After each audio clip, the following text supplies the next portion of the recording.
Hi, என்னோட குட்டி கிச்சனை வந்துட்டு ஒரு ஹோம் டூர் மாதிரி போடலான்னு பிளான் பண்ணி நான் போட்டிருக்கேன். உங்களுக்கு பிடிச்சிருந்ததுன்னா மறக்காமல் கமெண்ட் பண்ணுங்க. அண்ட் இதில் வந்து என்ன சேஞ்ச் பண்ணணும்னு உங்களுக்கு தெரிஞ்சால் சொல்லுங்கள், நானும் அதை சேஞ்ச் பண்ணிக்கிறேன். ஏன்னா எனக்கு தெரியாத விஷயங்கள் உங்களுக்கும் தெரியலாம் இல்லையா?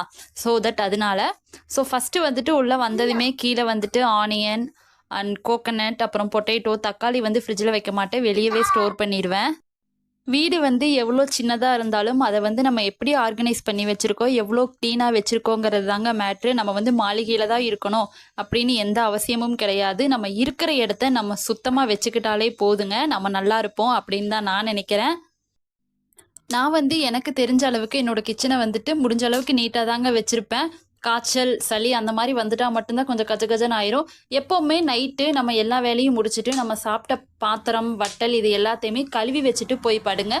ஸோ தட் வந்துட்டு அப்போ தான் மகாலட்சுமி வீட்டுக்குள்ளே வருவாங்க அப்படின்னு வந்துட்டு எங்கள் வீட்டில் பெரியவங்க எல்லாம் சொல்லுவாங்க. அதனால் மோஸ்ட்லி முடிஞ்ச அளவுக்கு வந்துட்டு நான் பாத்திரத்தை எல்லாம் கழுவி வச்சுட்டு போய் தான் தூங்குவேன். அதுக்காக இப்போ அப்படியே தான் டெய்லியும்னு கிடையாது, என்னால் முடியலை ரொம்ப டயர்டாக இருக்குது அப்படிங்கிற பட்சத்தில் ஜலதாரிக்குள்ளே வந்து எதையுமே போட மாட்டாங்க. எல்லாத்தையுமே சும்மா ஒரு அலசி மேலே வந்து தண்ணி ஊற்றி வச்சுட்டு வந்துடுவேன்.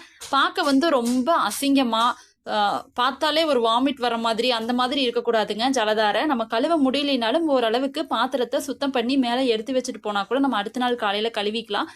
அதுதான் நல்லது. அப்புறம் ஸ்மெல்லும் அடிக்காது, மார்னிங் ஒரு ஃப்ரெஷ் வைபாக இருக்குங்க. நான் போடுற வீடியோஸ் உங்களுக்கு பிடிச்சிருந்தது அப்படின்னா மறக்காமல் சப்ஸ்கிரைப் பண்ணிக்கோங்க. அண்ட் வந்து கமெண்ட் பண்ணுங்கள், அப்போ தான் வந்துட்டு நான் போடுறது எப்படி போடலாம் என்னங்கிற ஒரு ஐடியா வந்து எனக்கு கிடைக்கும். நான் வந்து இப்போ தான் புதுசாக ஸ்டார்ட் பண்ணியிருக்கேன். ஸோ நீங்கள் போடுற கமெண்ட்ஸ் உங்களோட லைக்ஸ் வந்து எனக்கு இன்னும் வந்து ஒரு பூஸ்டப் பண்ணுற மாதிரி இருக்கும். ஸோ என்னோட சேனலை வந்துட்டு மறக்காமல் சப்ஸ்கிரைப் பண்ணிக்கோங்க. தேங்க்யூ.